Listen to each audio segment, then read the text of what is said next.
अस्सलाम वालेकुम, welcome to Naeem social academy. This is Dilshad Murtaza. Lecture number 45 में लेक्चर नंबर 45 में पाण पढ़ण वारा हूँ प्रोड्यूसर कंज्यूमर एंड डीकम्पोज़र्स जे बारे में। पर उनके सम्झण खां पहिरियों पाण सम्झूं था पिया एनवायरनमेंट छा हूंदो आहे, छो जो एनवायरनमेंट सां इहे शयूं रिलेटेड आहिनि। एनवायरनमेंट खे पाण खे पहिरियों सम्झणो पवंदो, उनखां बाद पाण सम्झंदासीं इन्हनि ऑर्गेनिज़म जूं कैटेगरीज़। सो एनवायरनमेंट पाण छा खे चवंदा पिया आहियूं, त एनवायरनमेंट चवंदा आहियूं यानी कि पाण जंहिं जॻह ते रहूं था, असांजे अराउंड जेको कुझु बि मौजूदु आहे, इहो असांजो छा आहे, एनवायरनमेंट आहे। ठीकु आहे। सो इन एनवायरनमेंट खे पाण सम्झूं था पिया डेफिनेशन थ्रू। त डेफिनेशन में पाण एनवायरनमेंट खे ईअं डिफाइन कंदासीं त everything around us is our environment.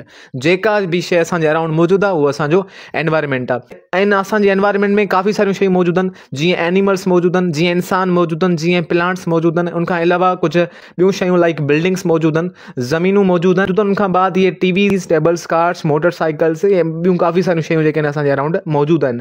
त इन एनवायरनमेंट में जेके शयूं मौजूदु आहिनि, उन्हनि खे वरी ॿिनि हिस्सनि में कैटेगराइज़ कयो आहे, छो जो एनवायरनमेंट में लिविंग थिंग्स बि मौजूदु आहिनि ऐं नॉन लिविंग थिंग्स बि मौजूदु आहिनि। त जेके शयूं असांजे एनवायरनमेंट में मौजूदु आहिनि, उन्हनि खे पाण कंपोनेंट्स ऑफ एनवायरनमेंट चवंदा आहियूं। उहे कंपोनेंट्स ॿिनि टाइप्स जा हूंदा आहिनि, हिकिड़ा लिविंग कंपोनेंट्स, ॿिया नॉन लिविंग कंपोनेंट्स। हाणे जेके लिविंग कंपोनेंट्स हूंदा आहिनि एनवायरनमेंट जा, उनखे पाण बायोटिक कंपोनेंट्स चवंदा आहियूं, ऐं जेके नॉन लिविंग कंपोनेंट्स हूंदा आहिनि, उनखे पाण अबायोटिक कंपोनेंट्स चवंदा पिया आहियूं। सो इन्हनि खे पहिरियों डिफाइन कयूं था पिया।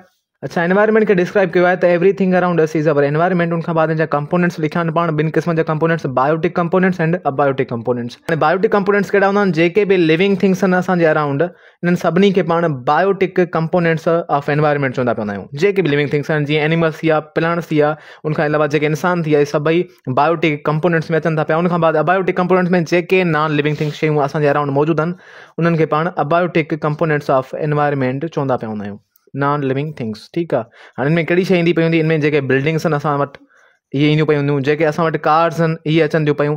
उनखां अलावा एयर, वाटर, सोल, इहे सभई बि छा आहिनि, अबायोटिक कंपोनेंट्स आहिनि एनवायरनमेंट जा, यानी कि नॉन लिविंग कंपोनेंट्स आहिनि असांजे एनवायरनमेंट जा। ऐं बायोटिक में छा पाण सम्झोसीं त ह्यूमन्स बि बायोटिक कंपोनेंट्स, त ह्यूमन्स बि जेके आहिनि बायोटिक कंपोनेंट्स आहिनि एनवायरनमेंट जा। उनखां बाद जेके बि एनिमल्स मौजूदु आहिनि लाइक बर्ड्स, फिशिस, उनखां बाद इंसेक्ट्स, इहे सभई लिविंग कंपोनेंट्स आहिनि एनवायरनमेंट जा, इन्हनि खे पाण बायोटिक कंपोनेंट्स चवंदा पवंदा आहियूं। अच्छा, अगरि हाणे पाण पंहिंजे मेन टॉपिक ते अचूं त प्रोड्यूसर, कंज्यूमर एंड डीकम्पोज़र छा आहिनि, त जेके बायोटिक कंपोनेंट्स आहिनि, इन्हनि बायोटिक कंपोनेंट्स खे यानी कि लिविंग कंपोनेंट्स ऑफ एनवायरनमेंट खे टिनि हिस्सनि में कैटेगराइज़ कयो वियो आहे। हिकिड़ो हिस्सो सॼो वेंदो आहे प्रोड्यूसर, यानी कि हिकिड़े क़िस्म जा ऑर्गेनिज़म प्रोड्यूसर सॼा वेंदा आहिनि, ऐं ॿियो टाइप थींदो पवंदो, उहो आहे कंज्यूमर्स। ठीकु आहे। ऐं थर्ड टाइप जेको ईंदो पवंदो आहे ऑर्गेनिज़म जो, उनखे पाण चवंदा पवंदा आहियूं डीकम्पोज़र्स। अॼु जे वीडियो में पाण इहे टई टाइप्स डिस्कस करण वारा आहियूं बायोटिक कंपोनेंट्स जा। हाणे पहिरियों पाण एनवायरनमेंट सम्झोसीं, उनजा कंपोनेंट सम्झासीं, त बायोटिक अबायोटिक हूंदा आहिनि। बायोटिक हूंदा आहिनि, उनखे कैटेगराइज़ कयो वेंदो आहे टिनि हिस्सनि में, प्रोड्यूसर्स, कंज्यूमर्स एंड डीकम्पोज़र्स। हाणे पाण सभ खां पहिरियां सम्झूं था पिया प्रोड्यूसर जेके आहिनि उहे छा हूंदा आहिनि। त प्रोड्यूसर्स अहिड़ा ऑर्गेनिज़म्स आहिनि असांजे एनवायरनमेंट जा, जेके पंहिंजो खाधो सनलाइट मां पैदा कंदा आहिनि, यानी कि जेके पंहिंजो खाधो कंहिं ॿिए ऑर्गेनिज़म खे खाई करे हासिल न कंदा, बल्कि पंहिंजे बलबूते ते ख़ुदि सां तयारु कंदा पिया हूंदा आहिनि, कुझु एनर्जीज़ खे इस्तेमालु कंदे। त उन्हनि खे पाण प्रोड्यूसर्स सॾींदा पिया हूंदा आहियूं। इनखे पाण डिफाइन कयूं था पहिरियों। डेफिनेशन थ्रू प्रोड्यूसर के डिफाइन किया कुछ हिन तरह सां, त organisms that create their food using sunlight or chemical reactions. अहिड़ा ऑर्गेनिजम्स असांजे एनवायरनमेंट में मौजूदु, जेके पंहिंजो खाधो तयारु कंदा पिया हुजनि सनलाइट जी मदद सां, या वरी कुझु केमिकल एनर्जीज़ जी मदद सां। हाणे कहिड़ा ऑर्गेनिजम्स हूंदा आहिनि जेके सनलाइट खे इस्तेमालु करे खाधो ठाहींदा आहिनि, त जेके असां वटि प्लांट्स मौजूदु आहिनि, इहे सनलाइट खे यूज़ कंदे फोटोसिंथेसिस प्रोसेस कराइण खां बाद पंहिंजो खाधो तयारु कंदा पिया हूंदा आहिनि, ग्लूकोज़। ऐं इन्हनि ऑर्गेनिजम्स खे पाण प्रोड्यूसर चवंदा पिया आहियूं। ऐं उनखां अलावा अलजी ऐं कुझु स्पेशल टाइप जा बैक्टीरियाज़ बि हूंदा आहिनि, जेके प्रोड्यूसर सॾाया वेंदा आहिनि, छो जो उहे बि कुझु केमिकल रिएक्शन जी मदद सां या सनलाइट जी मदद सां एनर्जी खे तयारु कंदा पिया हूंदा आहिनि। सो पाण सम्झी वियासीं त प्रोड्यूसर्स उहे आहिनि जेके पंहिंजो खाधो पाण तयारु कंदा आहिनि इन ॿिन्हिनि शयुनि जी मदद सां, यानी कि केमिकल रिएक्शन जी मदद सां ऐं सनलाइट जी मदद सां। हाणे सनलाइट खे पाण सम्झी वियासीं त फोटोसिंथेसिस प्लांट्स कराईंदा आहिनि, ऐं पोइ उन्हनि जे अंदरि जेको आहे खाधो तयारु थींदो आहे, खाधो तयारु थींदो आहे सनलाइट जी हेल्प सां।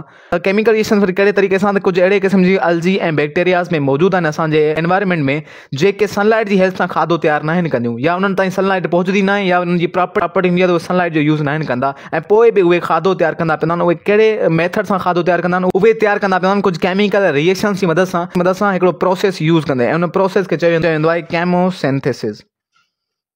ऐं वरी जेके ऑर्गेनिज़म सनलाइट इस्तेमालु कंदे खाधो तयारु कंदा आहिनि, उहे कहिड़ो प्रोसेस यूज़ कंदा आहिनि, फोटोसिंथेसिस। ठीकु आहे, फोटोसिंथेसिस। अच्छा, इनखे अॻिते पाण डिस्क्राइब कयूं था पिया। अच्छा एग्जाम्पल्स में पाण लिखी छॾियो आहे त प्रोड्यूसर जा एग्जाम्पल आहिनि प्लांट्स, जेके प्लांट्स मौजूदु आहिनि असांजे एनवायरमेंट में, असांजे धरतीअ ते, उहे सभई प्रोड्यूसर्स आहिनि। उनखां अलावा अलजी बि प्रोड्यूसर आहे, छो जो अलजी बि जेका हूंदी आहे फोटोसिंथेसिस जी मदद सां पंहिंजो खाधो तयारु कंदी आहे। उनखां अलावा कुझु बैक्टीरिया, सॼा बैक्टीरिया न, कुझु बैक्टीरिया, हिते असां लिखियो आहे सम बैक्टीरिया, त कुझु क़िस्म जा बैक्टीरिया हूंदा आहिनि जेके प्रोड्यूसर्स चया वेंदा आहिनि, जेके पंहिंजो खाधो ख़ुदि तयारु कंदा पिया आहिनि कुझु प्रोसेस जी मदद सां। ठीक है। उनखां बाद पॉइंट लिखिया है they perform photosynthesis and chemosynthesis. हाणे जेके प्रोड्यूसर्स आहिनि उहे कहिड़े नमूने सां पंहिंजो खाधो तयारु कंदा आहिनि, उहे ॿिनि प्रोसेस जी मदद सां पंहिंजो खाधो तयारु कंदा आहिनि, हिकिड़ो फोटोसिंथेसिस एंड ॿियो केमोसिंथेसिस। फोटोसिंथेसिस में उहे यूज़ कंदा पिया आहिनि सनलाइट खे, ऐं केमोसिंथेसिस में उहे यूज़ कंदा पिया आहिनि केमिकल एनर्जीज़ खे, कुझु केमिकल रिएक्शंस कराईंदा पिया आहिनि, केमिकल रिएक्शंस जी मदद सां जेको आहे पंहिंजी एनर्जी तयारु कंदा पिया आहिनि, पंहिंजो खाधो तयारु कंदा पिया आहिनि। हाणे ऑर्गेनिजम्स केमोसिंथेसिस तॾहिं कंदा आहिनि जॾहिं सनलाइट न हूंदी। In the absence of sunlight जेके ऑर्गेनिजम्स हूंदा आहिनि उहे केमोसिंथेसिस कराए, यानी कि जेके प्रोड्यूसर्स ऑर्गेनिजम्स हूंदा आहिनि उहे केमोसिंथेसिस कराए पंहिंजो खाधो तयारु कंदा पिया आहिनि जॾहिं सनलाइट मौजूदु न हूंदी। अच्छा हाणे कहिड़ी जॻह ते भला सनलाइट मौजूदु न हूंदी, त डीप ओशियंस में सनलाइट मौजूदु न हूंदी। ओशियंस जी अगरि पाण गहराई में मौजूदु ऑर्गेनिजम्स खे ॾिसूं त उन्हनि ताईं सनलाइट न पहुची सघंदी पई हूंदी, त उते बि कुझु क़िस्म जा प्रोड्यूसर्स हूंदा आहिनि जेके पंहिंजो खाधो तयारु कंदा पिया आहिनि in the absence of sunlight. त उहे कहिड़ो प्रोसेस कराईंदा आहिनि, उहे कंदा पिया आहिनि केमोसिंथेसिस। हाणे केमोसिंथेसिस में छा थींदो पियो हूंदो आहे त कुझु प्रोड्यूसर्स केमिकल रिएक्शंस कराईंदा पिया हूंदा आहिनि, कुझु इनऑर्गेनिक कंपाउंड्स जेके हूंदा आहिनि उन्हनि खे तब्दील कंदा पिया हूंदा आहिनि पंहिंजे ऑर्गेनिक कंपाउंड्स में। उहे इनऑर्गेनिक कंपाउंड्स कहिड़ा हूंदा आहिनि, लाइक हाइड्रोजन सल्फाइड। उनखां अलावा अमोनिया खे इस्तेमालु कंदे ऑर्गेनिज़म जेको आहे सो केमोसिंथेसिस कराए पंहिंजी एनर्जी तयारु कंदो पवंदो आहे, या उनखां अलावा मीथेन गैस खे बि ऑर्गेनिज़म्स यूज़ कंदा पिया हूंदा आहिनि, CH4 खे। सो इन्हनि इनऑर्गेनिक कंपाउंड्स खे इस्तेमालु कंदे ऑर्गेनिज़म्स केमोसिंथेसिस कराईंदा पिया हूंदा आहिनि ऐं पंहिंजो खाधो तयारु कंदा पिया हूंदा आहिनि। सो इहा शइ थींदी पई आहे डीप ओशियंस में, या उनखां अलावा जेके केव्स वग़ैरह मौजूदु आहिनि, अंडरग्राउंड केव्स मौजूदु आहिनि जिथे रोशनी नथी वञी सघे, उते जेके ऑर्गेनिज़म्स रहनि था, जेके प्रोड्यूसर्स रहनि था, उहे पंहिंजी एनर्जी, पंहिंजो खाधो प्रोड्यूस कराईंदा पिया आहिनि with the help of chemosynthesis. I hope कि तव्हां केमोसिंथेसिस प्रोसेस बि सम्झ में अची वेंदो। बाक़ी फोटोसिंथेसिस तमामु ईज़ी प्रोसेस आहे, सनलाइट जी मदद सां खाधो तयारु करणु। इन ते पाण हिकिड़ो अलॻि वीडियो ठाहींदासीं। उनखां अलावा पाण अचूं था पिया सेकंड जेको टाइप आहे ऑर्गेनिज़म्स जो। अच्छा उनखां अलावा सेकंड टाइप ऑफ ऑर्गेनिज़म पाण ॾिसूं त कंज्यूमर्स। पाण सम्झा वियासीं त कंज्यूमर्स बि हिकिड़े क़िस्म जा ऑर्गेनिज़म्स आहिनि। हाणे कंज्यूमर्स कहिड़े क़िस्म जा ऑर्गेनिज़म्स आहिनि, अहिड़े क़िस्म जा ऑर्गेनिज़म्स जेके पंहिंजो खाधो पाण तयारु न करनि, बल्कि ॿियनि प्रोड्यूसर्स खे खाइनि या वरी ॿियनि कंज्यूमर्स खे खाईंदा पिया हुजनि, यानी कि सनलाइट ऐं केमोसिंथेसिस खे इस्तेमालु न कंदा पिया हुजनि ऑर्गेनिज़म्स पंहिंजे खाधे खे तयारु करण लाइ, त उन्हनि ऑर्गेनिज़म्स खे पाण कंज्यूमर्स कंसीडर कंदा पिया आहियूं। जेके ह्यूमन्स आहिनि इहे हिकिड़ा कंज्यूमर्स आहिनि। उनखां अलावा जेके बि एनिमल्स मौजूदु आहिनि, जेके बर्ड्स इंसेक्ट्स वग़ैरह मौजूदु आहिनि, इहे सभई कंज्यूमर्स जी कैटेगरी में ईंदा पिया आहिनि, छो जो इहे पंहिंजो खाधो तयारु न आहिनि कंदा पिया हूंदा फोटोसिंथेसिस या केमोसिंथेसिस जी मदद सां, यानी कि उहे डिपेंड कंदा पिया हूंदा अदर एनिमल्स ते, ॿियनि एनिमल्स ते। त इन्हनि खे पाण कंज्यूमर्स हूंदा आहिनि, उनखे डिफाइन कयूं पहिरियों पाण। अच्छा कंज्यूमर्स के पाण डिफाइन करे छॾियो आहे कुझु हिन तरह सां, त organisms that can not make their own food. अहिड़ा ऑर्गेनिज़म्स, अहिड़ा जानदार जेके पंहिंजो खाधो पाण न तयारु कंदा पिया हुजनि, मस्ट ईट अदर ऑर्गेनिज़म्स, ऐं लाज़िमन उन्हनि खे ॿियनि ऑर्गेनिज़म्स खे खाइणो पवंदो हुजे ज़िंदा रहण जे लाइ, एनर्जी खे ऑप्टेन करण लाइ, त अहिड़नि ऑर्गेनिज़म्स खे पाण कंज्यूमर्स कंसीडर कंदा पिया हूंदा आहियूं। हाणे कहिड़ा हूंदा आहिनि इहे ऑर्गेनिज़म्स, त जेके एनिमल्स असांजे अराउंड मौजूदु आहिनि, जेके गाह खाइनि था या जेके गोश्त खाइनि था, इहे सभई एनिमल्स कंज्यूमर्स कंसीडर कया वेंदा। ऐं जेके बि ह्यूमन्स आहिनि उहे बि कंज्यूमर्स कंसीडर कया वेंदा, छो जो उहे बि ॿियनि ऑर्गेनिज़म्स मां खाधो हासिलु कंदा पिया आहिनि। जीअं पाण फ्रूट्स खाईंदा पिया आहियूं, भाॼियूं खाईंदा पिया आहियूं, वरी कुझु जानवरनि जो पाण गोश्त खाईंदा पिया आहियूं, यानी कि पाण बि कंज्यूमर्स जी कैटेगरी में अचूं था पिया। सो अहिड़ा ऑर्गेनिज़म्स जेके ॿियनि ऑर्गेनिज़म्स खे खाइनि एनर्जी हासिलु करण लाइ, त उन्हनि खे पाण कंज्यूमर्स कंसीडर कंदा पिया आहियूं। इन जो मेन रोल छा हूंदो आहे, त कंज्यूमर जो मेन रोल हूंदो आहे transfer energy organism to organism. जे कंज्यूमर्स हूंदा आहिनि उहे हिकु ऑर्गेनिज़म्स खां एनर्जी खणी करे ॿी ऑर्गेनिज़म ताईं ट्रांसफर कंदा पिया आहिनि। कहिड़े हिसाब सां, हाणे हिकिड़ो कंज्यूमर आहे जेको कंहिं शइ खे खाए थो, कंहिं प्रोड्यूसर खे खाए थो पियो। हाणे उहा प्रोड्यूसर वारी एनर्जी जेका आहे उहा उन कंज्यूमर जे जिस्म में आहे, वरी उन कंज्यूमर खे अगरि कोई ॿियो कंज्यूमर खाए थो पियो, त हाणे वरी उन कंज्यूमर वारी एनर्जी ॿिए कंज्यूमर जे जिस्म में अची वई। इन तरह सां थींदे थींदे सभई मुख़्तलिफ़ कंज्यूमर्स जेके आहिनि मुख़्तलिफ़ कंज्यूमर्स खे खाईंदा पिया हूंदा आहिनि। इन तरह सां मुख़्तलिफ़ कंज्यूमर्स प्रोड्यूसर खे खाईंदा आहिनि, वरी कंज्यूमर्स खे कुझु ॿिया कंज्यूमर्स खाईंदा पिया हूंदा आहिनि, यानी कि energy organism to organism transfer थींदी पवंदी आहे। सो इहो रोल थींदो पियो आहे कंज्यूमर जो। बाक़ी अगरि पाण प्रोड्यूसर जो रोल ॾिसूं, त प्रोड्यूसर जो रोल इहो हूंदो आहे त जेको प्रोड्यूसर हूंदा आहिनि उहे बेस हूंदा आहिनि फूड चेन जा, जिथां खाधो खाइण वारो सिस्टम स्टार्ट थिए थो पियो, त उनजो जेको स्टार्टिंग पॉइंट आहे उहा आहिनि प्रोड्यूसर्स। सभ खां पहिरियों प्रोड्यूसर्स एनर्जी खे प्रोड्यूस कंदा, उनखां बाद कंज्यूमर्स वरी उनखे खाईंदा, उनखां बाद वरी डीकम्पोजर्स कंज्यूमर्स खे खाईंदा पिया हूंदा। सो इन तरह सां फूड चेन ठहंदी पवंदी आहे। सो फूड चेन जो जेको बेस हूंदो आहे उहो वरी प्रोड्यूसर्स हूंदा आहिनि। सो आई होप कि तव्हां कंज्यूमर्स बि सम्झ में आया हूंदा। ऐं कंज्यूमर्स जा वरी टे टाइप्स थींदा पिया आहिनि, हिकिड़ा हूंदा आहिनि प्राइमरी कंज्यूमर, ऐं ॿिया हूंदा आहिनि सेकेंडरी कंज्यूमर, ऐं टे हूंदो आहे टर्शरी कंज्यूमर। हाणे इन टाइप्स खे पाण नेक्स्ट वीडियो में डिस्कस करण वारा आहियूं, छो जो कंज्यूमर जे बारे में कुझु ॿियूं बि पॉइंट्स आहिनि जेके पाण उन वीडियो में सम्झंदासीं।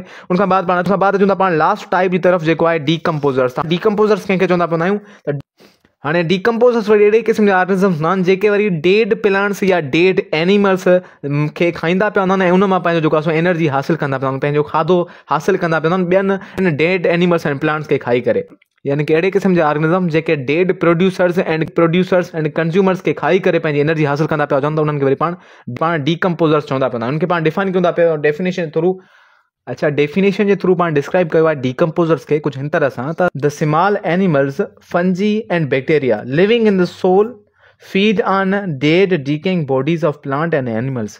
अहिड़ा नंढड़ा जानदार लाइक फंजी बैक्टीरिया वग़ैरह कुझु स्पेशल टाइप जा हिकिड़ा वॉर्म्स हूंदा आहिनि उहे जेके ज़मीन में रहंदा पिया हूंदा आहिनि ऐं उहे खाईंदा पिया हूंदा आहिनि dead bodies of plant and animals. जेके प्लांट्स ख़तमु थी विया हूंदा आहिनि या जेके एनिमल्स मरी चुका हूंदा आहिनि त उन्हनि जी बॉडीज़ में वञी करे उतां न्यूट्रिशंस हासिलु कंदा पिया हूंदा आहिनि। त अहिड़नि ऑर्गेनिज़म्स खे वरी पाण डीकम्पोज़र्स हूंदा आहियूं। कहिड़ा हूंदा आहिनि डीकम्पोज़र्स? जेका फंजी हूंदी आहे उहा डीकम्पोज़र हूंदी आहे। उनखां बाद जेके बैक्टीरिया हूंदा आहिनि उहे डीकम्पोज़र्स हूंदा आहिनि ऐं कुझु स्पेशल टाइप जा वॉर्म्स बि आहिनि जेके डीकम्पोज़र कंसीडर कया हूंदा आहिनि। वॉर्म्स छा हूंदा आहिनि त हिकिड़ा हूंदा आहिनि इंसेक्ट, ॿिया हूंदा आहिनि वॉर्म्स। इंसेक्ट उहे हूंदा आहिनि जंहिंखे पेर ऐं पर हुजनि, त वॉर्म्स वरी चवंदो आहे अहिड़नि स्मॉल एनिमल्स के जंहिंखे पेर ऐं पर न आहिनि हूंदा। सो कुझु स्पेशल टाइप जा वॉर्म्स ऐं बैक्टीरिया ऐं फंजी इहे डीकम्पोज़र्स कंसीडर कया वेंदा आहिनि। उनखां बाद सवाल रखियो आहे असां हाउ डू दे वर्क, इहे कमु कीअं कंदा पिया? अच्छा, हाणे डिफाइन कयो आहे त जेके डीकम्पोज़र्स आहिनि उहे कीअं कमु कंदा पिया आहिनि। मीन्स कंदा आहिनि फर्स्ट लाइन में लिखियो आहे दे डीकम्पोज़ ऑर्गेनिक मैटर इनटू न्यूट्रिशंस। जेके डीकम्पोज़र्स आहिनि उहे ऑर्गेनिक मैटर खे कन्वर्ट कंदा पिया हूंदा आहिनि, डीकम्पोज़ कंदा पिया हूंदा आहिनि न्यूट्रिशंस में।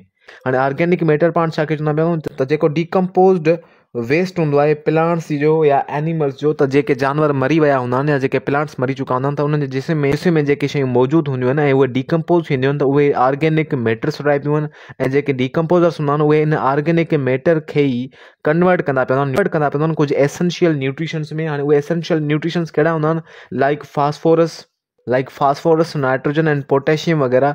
इहे सभई शयूं नीडिड हूंदियूं आहिनि प्लांट्स जे लाइ, उनखे ग्रो थियण जे लाइ। ऐं इहे डीकम्पोज़र्स इन ऑर्गेनिक मैटर मंझां अहिड़ा न्यूट्रिशंस कढी करे वापसि इनखे सोल में मिलाए छॾींदो पवंदो आहे, जंहिंखे वरी प्रोड्यूसर्स वरी इस्तेमालु करे सघंदा पिया हूंदा आहिनि। त जेके डीकम्पोज़र्स हूंदा आहिनि उन्हनि जो मेन कमु हूंदो आहे त जेके न्यूट्रिशंस कंहिं ऑर्गेनिज़म में मौजूदु हुया ऐं उहा ऑर्गेनिज़म हाणे ख़तमु थी वियो आहे त उनजे जिस्म में जेके उहे न्यूट्रिशंस उन्हनि खे कढी करे वापसि सोल में मिलाए छॾे त जीअं कोई ॿिया प्रोड्यूसर्स जॾहिं फुटनि त उन्हनि साॻियनि न्यूट्रिशंस खे इस्तेमालु करे ग्रो थी सघनि। त डीकम्पोज़र्स बेसिकली छा कंदा पिया आहिनि त इहे मेंटेन कंदा आहिनि न्यूट्रिशंस खे असांजे एनवायरमेंट में। त हाणे जॾहिं प्रोड्यूसर उहे न्यूट्रिशंस इस्तेमालु करे ग्रो थींदो त वरी कोई ॿियो ऑर्गेनिज़म उन प्रोड्यूसर खे खाईंदो, वरी उहे न्यूट्रिशंस उन ऑर्गेनिज़म जे जिस्म में हूंदा। वरी जॾहिं उहो ऑर्गेनिज़म ख़तमु थींदो त वरी जेके डीकम्पोज़र्स हूंदा उहे ऑर्गेनिज़म्स खे खाई करे उनजे अंदरि जेको ऑर्गेनिक मैटर हूंदो आहे उनखे कन्वर्ट कंदा साॻियनि न्यूट्रिशंस में, वरी अगेन उहे सोल में मिलाइजी वेंदो ऐं साॻी तरह सां वरी प्रोड्यूसर्स ग्रो थींदा उन न्यूट्रिशंस खे इस्तेमालु कंदे। यानी हिकिड़े क़िस्म जी साइकिल ठहंदी पई हूंदी ऐं इन तरह सां असांजे इकोसिस्टम में बैलेंस आहे ऑर्गेनिज़म्स जो उहो मेंटेन थींदो पियो हूंदो आहे। सो इन तरह सां डीकम्पोज़र्स कमु कंदा पिया हूंदा आहिनि। अगरि पंहिंजे रोल खे ॾिसूं त रोल हूंदो आहे त डीकम्पोज़र्स रिसाइकल न्यूट्रिशंस पाण